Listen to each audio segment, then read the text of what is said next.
اسلام آباد high court کے ججز کی ٹرانسفر کے بعد نوٹیفکیشن تاحال جاری نہ ہو سکا. جسٹس محسن اختر کیانی کی عدالت کی کاز لسٹ بھی کورٹ کے باہر آویزاں. جسٹس امن رفعت امتیاز بھی کیسز کی سماعت کریں گی. گزشتہ روز جوڈیشل کمیشن کا اجلاس چیف جسٹس پاکستان کی زیر صدارت منعقد ہوا. اعلامیے کے مطابق جسٹس محسن اختر کیانی کا لاہور ہائی کورٹ، جسٹس امن رفعت امتیاز کی سندھ ہائی کورٹ تبادلے کی منظوری، جسٹس بابر ستار کی پشاور ہائی کورٹ تبادلے کی منظوری. ججز کے تبادلے جوڈیشل کمیشن کی اکثریت سے کیے گئے. چیف جسٹس اسلام آباد ہائی کورٹ نے جسٹس ارباب محمد طاہر اور جسٹس خادم حسین سومرو کے تبادلے کی سفارش واپس لے لی.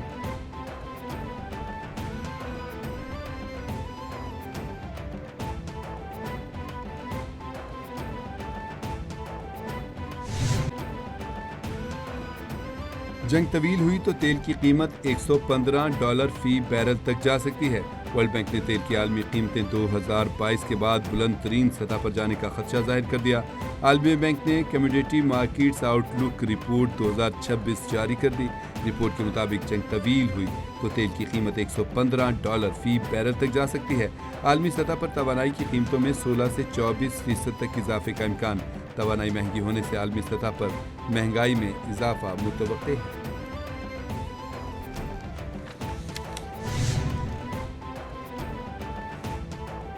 ٹرمپ کی مقبولیت میں کمی. حالیہ سروے میں امریکی صدر ڈونلڈ ٹرمپ کی عوام میں پسندیدگی کی شرح میں مزید کمی ہو گئی.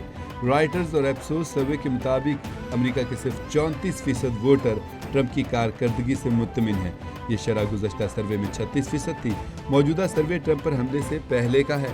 ڈونلڈ ٹرمپ جب صدر بنے تھے تو 47% امریکی ووٹر ان سے خوش تھے.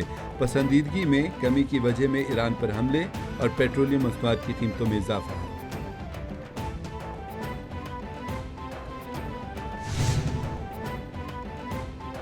مشرق وسطیٰ میں عدم استحکام کی بنیادی وجہ مسئلہ فلسطین ہے. پاکستانی مستقل مندوب عاصم افتخار کہتے ہیں اسرائیلی قبضے کا خاتمہ اور 2 ریاستی حل ہی خطے میں پائیدار امن کا واحد راستہ ہے. غزہ میں جنگ بندی کے باوجود اسرائیلی حملوں میں 800 سے زائد فلسطینی شہید ہوئے. غزہ امن منصوبے کے دوسرے مرحلے کو جلد مکمل کیا جائے. مغربی کنارے میں آباد کاروں کا تشدد اور غیر قانونی بستیوں کی توسیع تشویشناک ہے.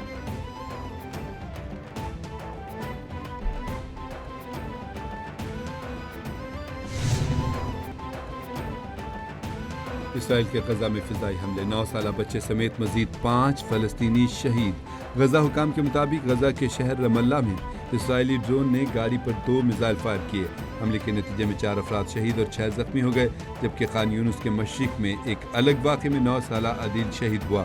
اکتوبر 2025 میں ہونے والی جنگ بندی کے باوجود غزہ پر حملے جاری.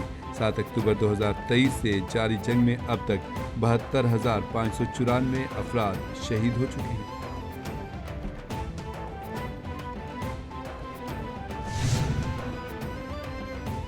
ایک طرف مذاکرات، دوسری جانب اسرائیل کی لبنان میں جارحیت جاری. صہیونی طیاروں کی شدید بمباری میں 5 شہری جاں بحق ہو گئے. لبنانی وزیر صحت کے مطابق جاں بحق ہونے والوں میں 3 پیرامیڈکس بھی شامل ہیں. پیرامیڈکس حملے کے بعد ملبے تلے پھنس گئے تھے. ریسکیو ٹیم کے ہمراہ موجود 2 لبنانی فوجی بھی حملے میں زخمی ہوئے. لبنانی وزیر اعظم کے مطابق جنوبی لبنان میں سول ڈیفنس اہلکاروں کو نشانہ بنانا جنگی جرم ہے.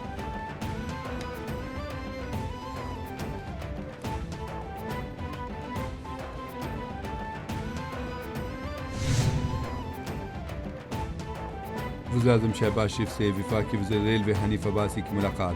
وزیر ریلوے حنیف عباسی کے وزیر اعظم کو ریلوے سے متعلقہ امور ترقیاتی کاموں پر بریفنگ.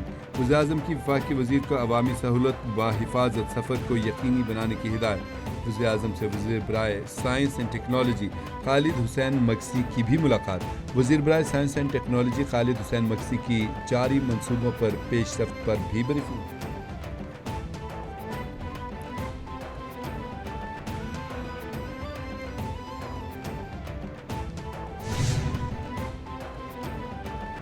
وفاقی وزیر داخلہ محسن نقوی کی زیر صدارت اجلاس.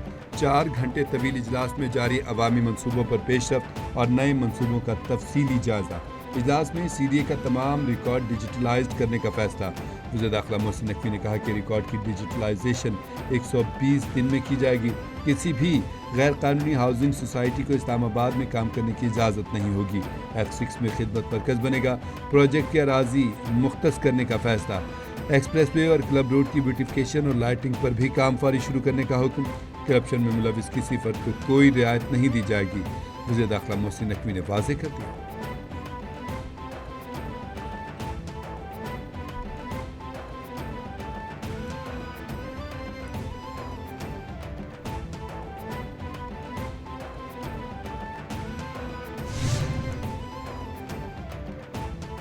غریب علاقوں میں لوڈ شیڈنگ نہ ہونے کا کوئی حل نکالا جائے. وزیر اعلیٰ سندھ سید مراد علی شاہ سے چیئرمین کے الیکٹرک شہریار چشتی کی ملاقات. کہا موسم گرما کا آغاز ہے. شہر کا غریب طبقہ طویل لوڈ شیڈنگ کی مشکلات سے دوچار ہے. ہم چاہتے ہیں کہ لوڈ شیڈنگ میں خاص طور پر غریب علاقوں میں کمی ہونی چاہیے. وزیر اعلیٰ کی صارفین کے لیے ٹارگیٹڈ سبسڈی پروگرام پر اسٹڈی کرنے کی ہدایت. چیئرمین کے الیکٹرک شہریار چشتی کی سندھ حکومت کو تعاون کی یقین دہانی.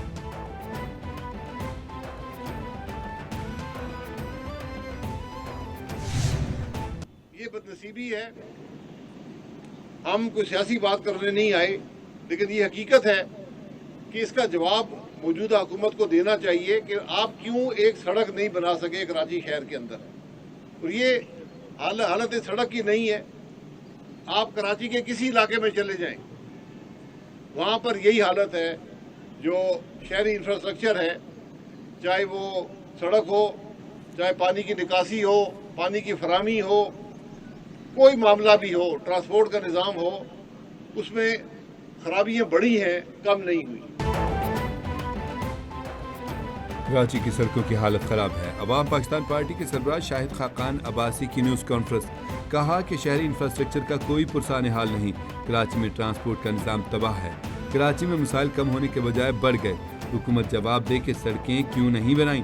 شاہد خاقان عباسی نے سوال اٹھا دیا. شکوہ کیا کہ مسائل کی بات کریں تو سیاسی رنگ دے دیا جاتا ہے.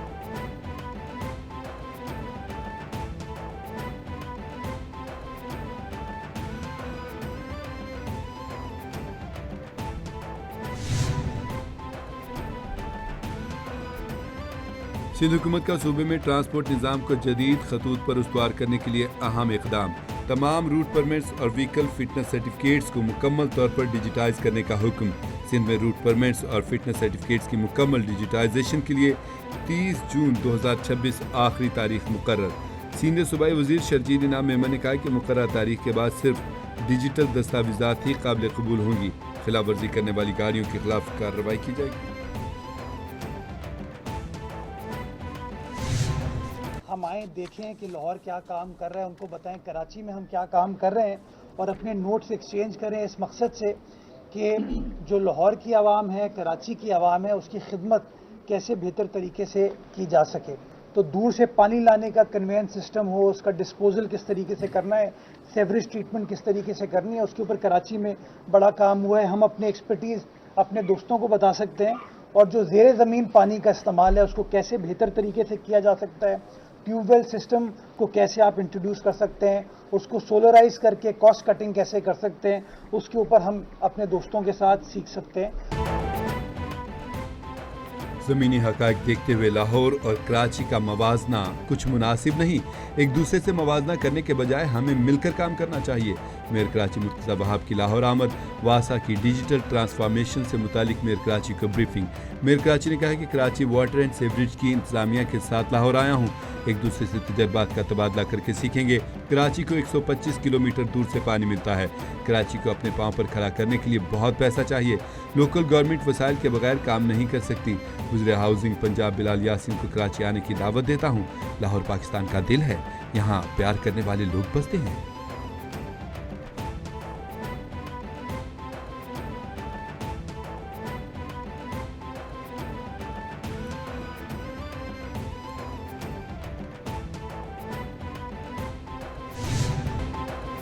لاہور میں آندھی کے ساتھ بارش سے گرمی کا زور ٹوٹ گیا. محکمہ موسمیات کے مطابق لاہور میں آج بھی گرج چمک اور تیز ہواؤں کے ساتھ بارش کا امکان. لاہور شہر میں بادلوں اور سورج کے درمیان آنکھ مچولی کا سلسلہ جاری. موسم خوشگوار. محکمہ موسمیات کے مطابق آج بھی شہر میں 50% تک بارش کا امکان ہے.